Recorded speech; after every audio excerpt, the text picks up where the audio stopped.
إن الحمد لله والصلاة والسلام على من لا نبي بعده.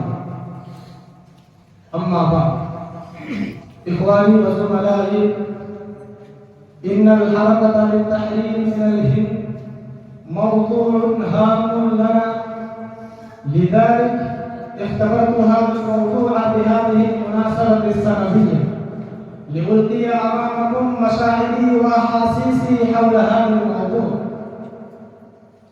إخواني في الدين، هذا من المعلوم لديكم أن بلادنا للهند كانت منبعا للوطنية البغضاء الفحشاء.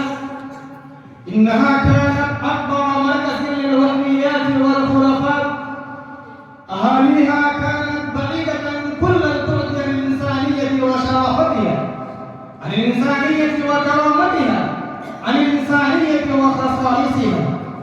إنها تعيش عيشا جاهليا، عيشا ضلالا، عيشا فاسقا، عيشا باطلا، عيشا أقرب وأشبه بالحيوانية والوحشية، حتى جاء البطل الإسلامي الجليل محمد بن قاسم فنادى أول مرة في ميادين الكفر والشرك كلمة لا إله إلا الله، ونور البلاد بالنور الرباني ورفرف راية الإيمان، ثم تسلسلت الفتوحات الإسلامية للإسلام والمسلمين في هذه البلاد العريقة في الزيغ والضلال.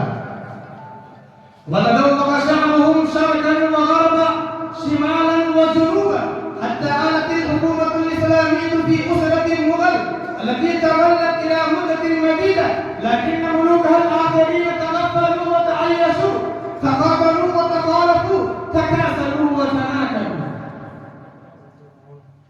إخواني في الدين، هذا في جانب، وفي جانب آخر أن الإنجليز كان في مرصد، وإنه منتظرا للفرصة، منتظرا للموقع المناسب، منتظرا للهجوم على البلاد، فتسرب داخل البلاد رويدا وتوغل في ديوان الحكومة شيئا فشيئا حتى ضمنه النفوذ في طول البلاد وغربها.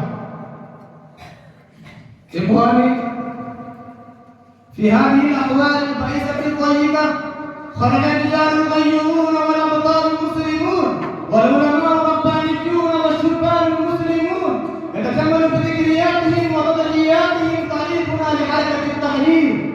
إنهم خالفوا هذا النظام الجاي من الإنجليز، هذا تيبو سلطان الذي هلك الشهادة، هذا جعفر الثاني وأصحابه الذين عانقوا كداء الشمس باسمين، فاشتد جنون طارق المحول قضاءه من النبي المعبد.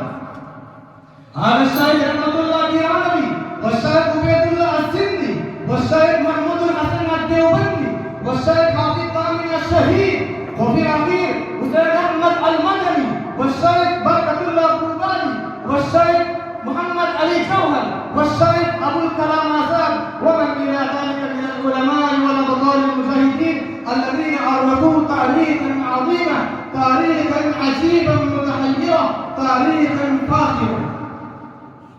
ففي الأخير يجب علينا أن نشعر بهذه الخدمات الجبارة والتضحيات الهائلة. أنا أكتفي بهذه الكلمات وما علينا إلا البلاغ.